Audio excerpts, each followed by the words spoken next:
रविवार का दिन और सुबह का वक्त था। घड़ी में 9 बज रहे थे। उदय अपने पिता रमन जी के साथ नाश्ता कर रहा था। उसे अपने पिता के साथ दुकान के लिए निकलना था। उदय की पत्नी नमिता रसोई में गर्मा गर्म पराठे बनाकर उनको परोस रही थी। वो एक स्कूल में टीचर का जॉब करती थी, पर शादी के बाद सासू माँ ने जॉब छुड़वा दी, जबकि उसकी माँ माया जी अपने कमरे में बैठकर टीवी देख रही थी। उदय की शादी नमिता से 5 महीने पहले ही हुई थी। जब से उदय की शादी हुई है, घर की जिम्मेदारी अपनी बहू नमिता को सौंपकर माया जी अपनी जिंदगी मस्त तरीके से जी रही है। अब तो सुबह लेट उठती है और अपना थोड़ा बहुत काम करके टीवी चालू करके बैठ जाती है। यहाँ तक कि नाश्ता और खाना भी अपने कमरे में ही करती है। एक बहन है अनुश्री, कॉलेज में पढ़ती है, पर वो अभी तक सो रही है। उसकी इच्छा होती है तो कॉलेज जाती है, नहीं तो सेल्फ स्टडी के नाम पर घर पर रुक जाती है और अपने कमरे में घंटों लैपटॉप या मोबाइल के सामने बिता देती है।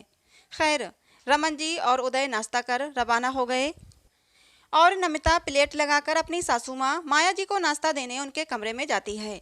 तभी अचानक दरवाजे की घंटी बजी तो नमिता ने जाकर दरवाज़ा खोला। सामने उसके पापा और छोटी बहन वैदेही खड़ी हुई थी, जिन्हें देखकर नमिता खुश हो गई और उन्हें घर में लेवा लाई। उसके पापा ने अपने साथ लाई हुई फलों की टोकरी और एक साड़ी नमिता को पकड़ाई तो नमिता ने कहा, पापा, ये सब लाने की क्या ज़रूरत थी?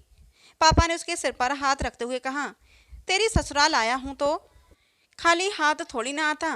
तेरी माँ होती तो पता नहीं क्या क्या करती। मुझ में जितनी समझ थी मैंने उतना कर लिया। नमिता ने वो फलों की टोकरी और साड़ी हॉल में ही रख दी और उन्हें बिठाकर पानी सर्व किया। उसके बाद माया जी को बुलाने कमरे में गई। मम्मी जी, मेरे पापा और वैदेही आए हैं। सुबह सुबह तुमने बताया नहीं कि वो लोग आने वाले हैं? माया जी के प्रश्न से नमिता चुप हो गई। ऐसे सुबह सुबह बेटी के घर कौन आता है, वो भी बिना फ़ोन किए?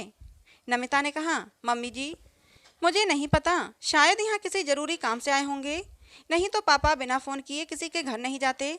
ठीक है, उन्हें बिठाओ, मैं नाश्ता ख़त्म करके आ रही हूँ। माया जी ने अपना नाश्ता जारी रखा और नमिता चुपचाप बाहर आ गई।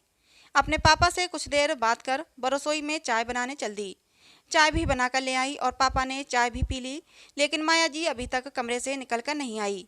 आखिर नमिता के पापा ने कहा, बेटा, मैं यहाँ ज़रूरी काम से आया हूँ, किसी क्लाइंट से मिलने जाना है।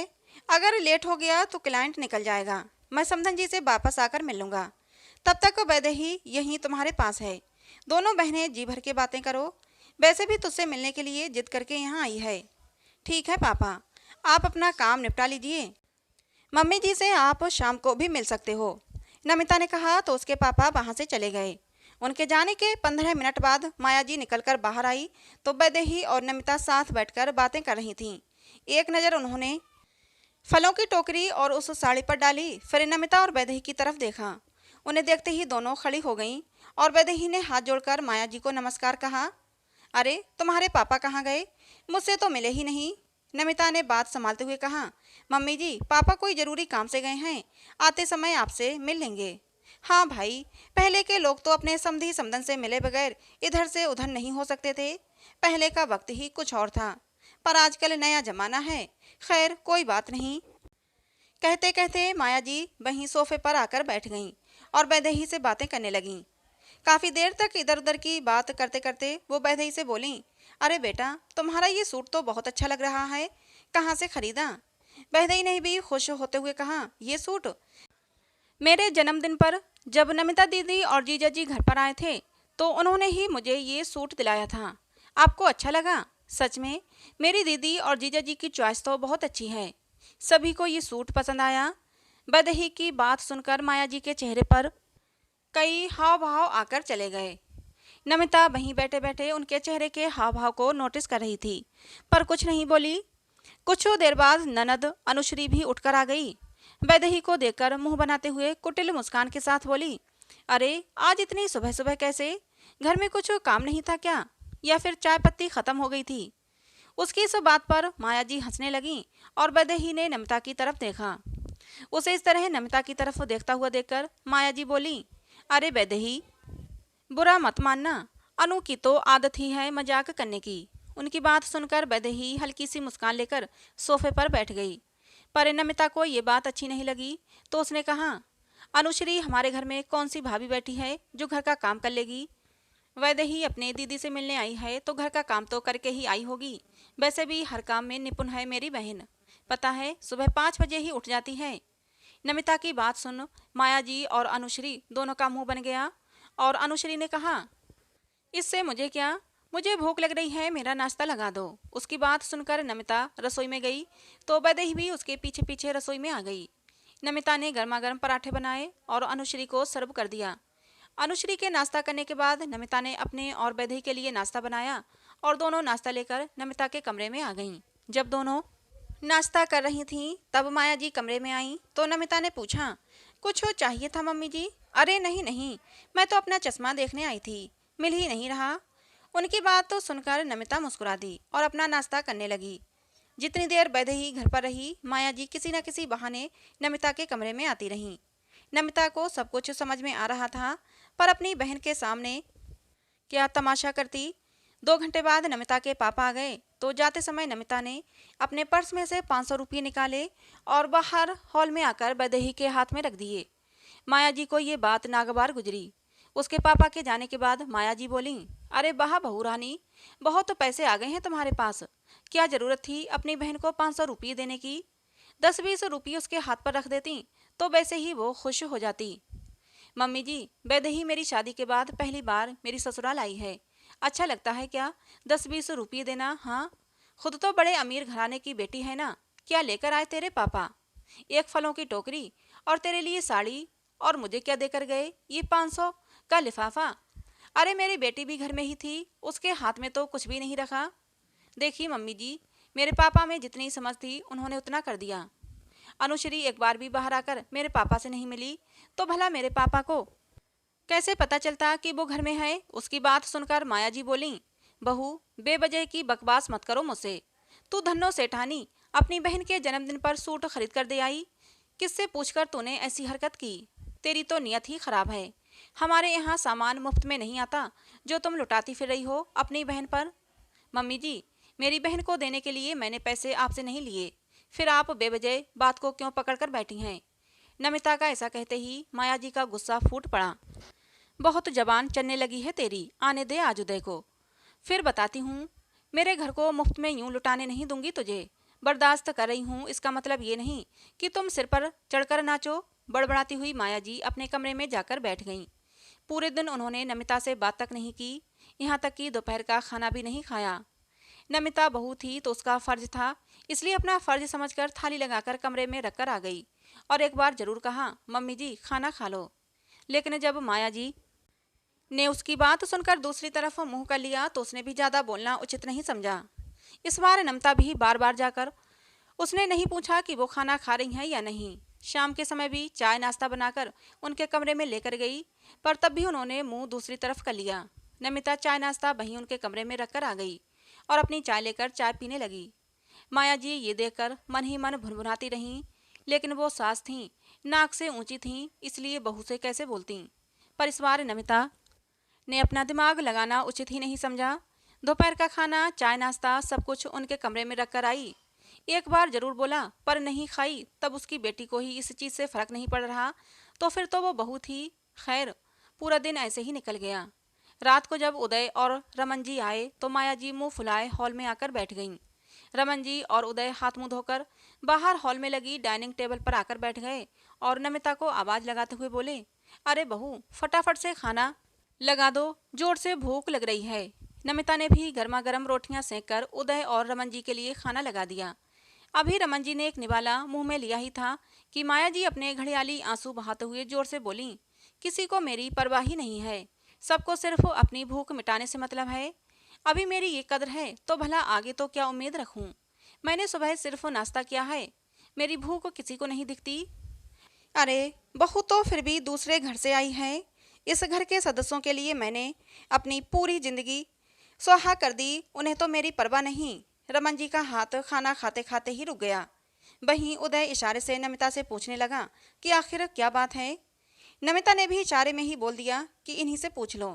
तभी रमन जी ने पूछा, अरे क्या बात है श्रीमती जी, क्यों परेशान हो रही हो और खाना क्यों नहीं खाया? जब तक मैं बोलूँगी नहीं तुम लोगों को मेरी परवाह नहीं। एक बार पूछ तो लेते कि खाना खाया है या नहीं। अरे रोज हमारे आने के पहले तुम खाना खा लेती हो, तो फिर क्या पूछना। रमन जी की बात सुनकर माया जी अपने पल्लू से अपनी आंखों में आए हुए आंसुओं को पोंछते हुए बोली, हाँ, मुझे कोई क्या पूछेगा। यहाँ बहू भी मनमानी करती है और तुम लोग भी। अरे, मैं ना रहूं तो ये घर कब का नीलाम हो जाए। माया जी ने रोते रोते फिर वही सारी बातें दोहरा दी कि कैसे नमिता ने उनसे पूछे बिना अपनी बहन वैदेही के हाथ में 500 रुपये रख दिए। यहाँ तक कि वैदेही के जन्मदिन पर उदय और नमिता उसे नया सूट खरीद कर दे आए। तब रमन जी बोले, अरे तो क्या हो गया श्रीमती जी, आखिर वैदेही भी तो बेटी जैसी ही है जैसी हमारी अनुश्री, और वैसे ही वैदेही उसे खाली हाथ थोड़ी ना भेजती। और उसे इतना सा देकर तुम्हारे घर में कौन सा टोटा पड़ गया जो तुम इतना हंगामा कर रही हो। माया जी को बिल्कुल उम्मीद नहीं थी कि रमन जी नमिता का पक्ष ले लेंगे, पर अपनी बात नीची होती देखकर माया जी बोली, अरे, मेरा घर यूं लुटाने के लिए नहीं है। इनके जैसे अपना घर लुटाती ना तो आज घर बसा कर ना बैठी होती। और मेरी अनुश्री की तुलना इसकी बहन से मत ही करो। मेरी बेटी किसी राजकुमारी से कम नहीं है। अगर ऐसे ही घर लुटाना है तो मुझे किसी वृद्ध आश्रम में छोड़ाओ। मुझे नहीं रहना इस घर में, क्योंकि मैं मेरे घर को बर्बाद होते नहीं देख सकती। उनकी बात सुनकर रमन जी सकते में आ गए और खाने की थाली से उठकर खड़े होते हुए बोले, अरे, कैसी बात कर रही हो तुम। छोटी सी बात को रबड़ की तरह क्यों खींच रही हो। आखिर नमिता भी इस घर की बहू है, इस परिवार की ही सदस्य है। लेकिन इसकी ये हरकतें मुझे नहीं पसंद और मेरे घर में इसकी मनमानी नहीं चलेगी। ये घर मेरा है, इसका नहीं। ये मायके से नहीं लाई थी इस घर को। मेरा घर इसकी बहन बेटियों पर लुटाने के लिए नहीं है। कह दिया सो कह दिया, बस। कहकर माया जी अपने कमरे में चली गईं। रमन जी ने अपने सिर पर हाथ रख लिया। उदय को तो कुछ समझ ही नहीं आ रहा था कि आखिर कहे क्या। इतनी छोटी सी बात को माया जी पकड़ लेंगी, इसकी उम्मीद उसे बिल्कुल भी नहीं थी। नमिता ने रमन जी को परेशान होता देखकर कहा, पापा जी, आप परेशान ना हो। आप मम्मी जी को खाना खाने के लिए कहिए। आगे से मैं सोच समझ कर ही कदम उठाऊंगी। पर बहू, ये तो सरासर मनमानी है। यूं जबरदस्ती किसी को बांध कर तो नहीं रखा जा सकता। पापा जी, आपको मुझ पर भरोसा है ना, बस वही काफ़ी है। और रही बात मम्मी जी को समझाने की, तो अब मुझे इतना तो समझ में आ गया है कि उन्हें ये बात कैसे समझाई जाए। मैं ये बात उन्हें ज़रूर समझाऊंगी, वो भी बड़े प्यार से, पर लड़ झगड़ कर नहीं। आखिर बहू, तुम्हारे मन में चल क्या रहा है। इस तूफान को तुम झेल पाओगी। पापा जी, यकीन मानिए, मैं सब कर लूँगी। अभी फ़िलहाल तो आप मम्मी जी को संभालिए। नमिता के आश्वासन देने के बाद रमन जी माया के पास कमरे में चले आए। उदय नमिता के पास आकर खड़ा होकर उसे देखने लगा। आखिरकार रमन जी नमिता के समझाने के बाद कमरे में जाकर माया जी को समझाते हैं। उसी समय नमिता कमरे में खाना लेकर आई और सासू माँ के सामने खाना रखते हुए बोली, मम्मी जी, नाराज़गी छोड़िए और खाना खा लीजिए। आइंदा से मैं अपनी किसी बहन बेटी को कुछ नहीं दूंगी और ना ही आपके बेटे से देने दूंगी। ये घर आपका है और आपका ही रहेगा। मैं इस पर कोई हक नहीं जताऊंगी। इस बार माफ़ कर दीजिए। कहकर नमिता कमरे से बाहर निकल गई तो रमन जी ने कहा, देखो, इतनी अच्छी बहू कहाँ मिलेगी जो इतनी आसानी से माफ़ी मांगकर चली गई। कोई और बहू होती तो इतनी सी बात पर हंगामा हो चुका होता और तुम शायद वृद्ध आश्रम में ही बैठी होती। कोई बहू इतने नखरे पसंद नहीं करती। हाँ, तुम्हारी ही बहू अनोखी है, ज़्यादा सिर चढ़ाने की ज़रूरत नहीं। कहकर माया जी खाने की थाली को अपने पास सरकाने लगीं और खाना खाने लगीं। आखिर आज उनकी जीत हुई है। बहू को उसकी औकात दिखा दी थी उन्होंने। इधर जब नमिता कमरे में आई तो उदय उससे बोला, माफ़ कर दो नमिता, पता नहीं मम्मी को क्या हो गया है जो तुम्हें इतनी बातें सुननी पड़ी। पर यहाँ मम्मी गलत हैं, लेकिन मैं तो कुछ कह नहीं पाया। जब वो पापा की ही नहीं सुन रही तो मेरी क्या सुनती। उदय की बात सुनकर नमिता मुस्कुराकर बोली, आप क्यों बात दिल पर ले रहे हो, मैं हूं ना, सब संभाल लूंगी। अरे, कैसे संभाल लोगी। पूरी जिंदगी इसी घर में मम्मी के साथ बितानी है। कैसे, बस तुम देखते जाओ। बस जब मौका मिले तो मेरा साथ दे देना। कहकर नमिता अपने कामों में लग गई। वहीं उदय उसे देखकर हैरान था। आखिर नमिता के मन में चल क्या रहा था वो उसकी था तक नहीं ले पा रहा था। पर नमिता को इतनी शांतिपूर्वक अपना काम करते देखकर वो भी तसल्ली करके बैठ गया। वक्त यूं ही बीत रहा था। आज अनुश्री का जन्मदिन था। माया जी बहुत खुश थीं। आज उन्होंने अपने मायके के परिवार वालों को और ननद के परिवार वालों को खाने पर आमंत्रित किया था। हाँ, नमिता से उसके घर पर भी फ़ोन करने को कहा था, पर उसने फ़ोन ही नहीं किया और ना ही किसी से कुछ बोला। शाम का खाना सबका यहीं बनना था, क्योंकि सुबह अनुश्री अपने दोस्तों के साथ सेलिब्रेट करने बाहर जाने वाली थी। माया जी ने खाने में क्या क्या बनने वाला है वो सारा मीनू डिसाइड कर नमिता को बता दिया था। साथ ही एक लिस्ट तैयार कर उदय को पकड़ाते हुए बोली, उदय फटाफट ये सामान ले आ, ताकि कुछ तैयारी तो दिन में ही हो जाए और शाम को कोई कमी ना रहे। उदय ने दुकान पर जाते समय वो पर्ची दुकान वाले को दे दी, जो आधे घंटे में वो सामान घर पर पहुंचा आया। नमिता ने भी फटाफट सुबह का काम निपटाया और हॉल के पर्दे बेडशीट बदलकर शाम के खाने की तैयारी में लग गई। शाम के 4 बजते बजते नमिता ने मूंग दाल का हलवा, गुलाब जामुन, दही बड़े, मटर पनीर की सब्जी, दाल मखनी, मिक्स वेजिटेबल तैयार करके रख दिए। साथ ही आटा भी गूंद कर तैयार कर लिया। पूरी तो मेहमानों के आने के बाद बननी थी। माया जी आकर बस 2-3 बार चेक कर गई थीं कि काम सही से हुआ है या नहीं। बाकी कोई लेना देना नहीं था उन्हें कि नमिता के लिए काम कर रही है। जब तक नमिता रसोई से फ्री होकर बाहर निकली, तब तक मामा ससुर और मौसी सास का परिवार आ चुका था। उनके लिए चाय नाश्ता बना ही रही थी कि इतने में बुआ सास का परिवार भी आ गया। सबके लिए चाय पकौड़ी बनाकर सर्व की और तैयार होने अपने कमरे में आ गई। थोड़ी देर बाद अनुश्री भी आ गई। जब तक उदय और रमन जी भी घर आ गए, इतने में माया जी बोली, बहू फटाफट से केक ले आओ, सब लोग आ चुके हैं तो पहले केक काट लेते हैं। पर उन्होंने एक बार भी नमिता के परिवार वाले क्यों नहीं आए ये नहीं पूछा। खैर, नमिता को इस चीज की उम्मीद भी नहीं थी। हाँ, रमन जी और उदय ने जरूर नमिता से पूछा था, तो नमिता ने उन्हें साफ साफ बता दिया कि उसने फोन ही नहीं किया। ये बात रमन जी और उदय को बिल्कुल अच्छी नहीं लगी। उस समय दोनों में से किसी ने कुछ नहीं कहा। खैर, थोड़ी देर बाद में अनुश्री अच्छे से तैयार होकर आ गई। तब तक नमिता भी केक लेकर आ गई। जब अनुश्री ने केक काटा तो सब लोगों ने उसे बधाइयाँ दी। बधाई के साथ साथ सबने अपने लाए हुए गिफ्ट अनुश्री के हाथ में रखे। साथ ही रमन जी और माया जी ने एक मोबाइल अनुश्री को गिफ्ट किया, तो वो बहुत खुश हो गई। ये सब होने के बाद नमिता रसोई की तरफ जाने लगी तो उदय भी केक उठाकर उसके पीछे रसोई में जाने लगा। बुआ जी बोली, अरे उदय, तू कहाँ जा रहा है? सब लोगों ने गिफ्ट दिए तो तुम भाई भाभी की तरफ से गिफ्ट कहाँ है? बुआ जी की बात सुनकर मम्मी ने भी कहा, अरे हाँ, मुंह छुपाकर कहाँ रसोई में जा रहे हो? एक ही तो बहन है, उसको तो गिफ्ट देना बनता है। मौसी जी भी कहाँ पीछे रहने वाली थीं। वो भी बोली, और हर साल तो गिफ्ट देता है, इस साल क्या हो गया? इस साल तो कोई बड़ा गिफ्ट होना चाहिए था। आखिर हर साल अकेला देता था, इस बार तो पत्नी भी साथ है। सबकी बात सुनकर अनुश्री ने भी कहा, भाभी मेरा गिफ्ट कहाँ है? माफ करना अनुश्री, पर मैं तो बहन बेटी को कोई गिफ्ट नहीं दे सकती, इसलिए आपके लिए कोई गिफ्ट ही नहीं लाई। मम्मी जी ने मना किया था। अनुश्री ने उदय की तरफ देखते हुए कहा, भैया मेरा गिफ्ट कहाँ है? अपनी साली को तो सूट दिया था, मुझे कुछ भी नहीं दे रहे हो। देख लो, बीबी के आने के बाद अच्छे अच्छे बदल जाते हैं। अभी तो हम हैं तो ये हाल है, बाद में हमारे बाद न जाने क्या होगा, बहन को पूछेंगे भी नहीं। सच है, आजकल के लड़के बीबी का सिखाया जल्दी सीखते हैं। माया जी ने भी तंजे कसते हुए कहा, नहीं मम्मी, बीबी ने कुछ नहीं सिखाया, ये तो आपके सिखाए हुए संस्कार हैं। मैं नहीं चाहता कि मेरी मम्मी वृद्धाश्रम में जाकर रहें, इसलिए अब किसी बहन बेटी को मैं कुछ भी नहीं दूंगा। उसकी बात सुनकर सब लोग हैरान हो गए और माया जी की तरफ देखने लगे। मैंने कब मना किया तुझे अपनी बहन बेटियों को कुछ देने से? मैंने तो सिर्फ वो नमिता को। कहते कहते माया जी रुक गईं। मुझे तो मना नहीं किया, लेकिन नमिता को तो मना किया था ना आपने।